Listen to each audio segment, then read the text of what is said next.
You may have designed paper form rubrics for the course or for marking essays.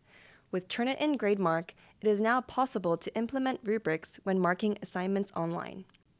You can also keep your students informed of how you use the rubric for grading.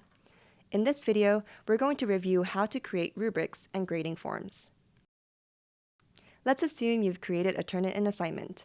Some students have submitted their essays, and you want to attach a rubric for marking.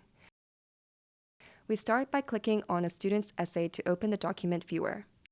Click on the Rubric tab, and you'll see the rubric or grading form that you previously created for the assignment, or a blank page if you haven't created one yet.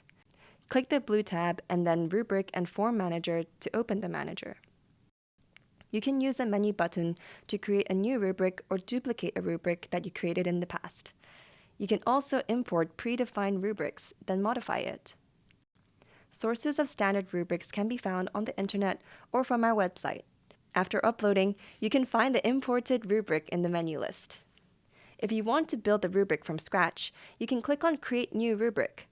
A default rubric with 3 grade scales and 4 marking criteria is shown. First of all, we can name this rubric as Rubric for Essay 1. In Hong Kong U's Common Core curriculum, we have 5 big grade scales, so we'll need a rubric with 5 grade scales. You can add more grade scales by clicking the plus button at the upper right corner.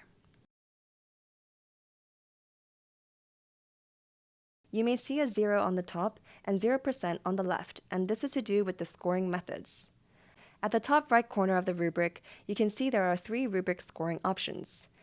This default one is a standard rubric. It is the most frequently used rubric. It allows you to set percentage scores for the criteria rows and marks for the scale columns. The system will then automatically calculate the final score according to grades and criteria. The second icon is a qualitative rubric, which can be used for giving feedback only. The last one is a custom rubric. It allows you to arbitrarily type the scores for each cell for the largest degree of control. Let's use a standard rubric for demonstrations.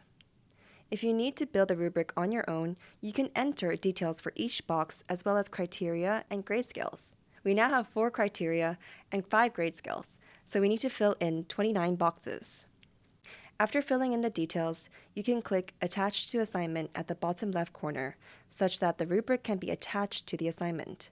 You can also export the rubric for backup or sharing. You can now close the window. You can see the rubric is now shown on the right sidebar. A small note about using the rubric in GradeMark. Think clearly about the design of the rubric before grading. Otherwise, the marking can become inconsistent and can even be lost when the rubric is changed in the grading process. Congratulations! You've just created a rubric for marking. It's easy, right?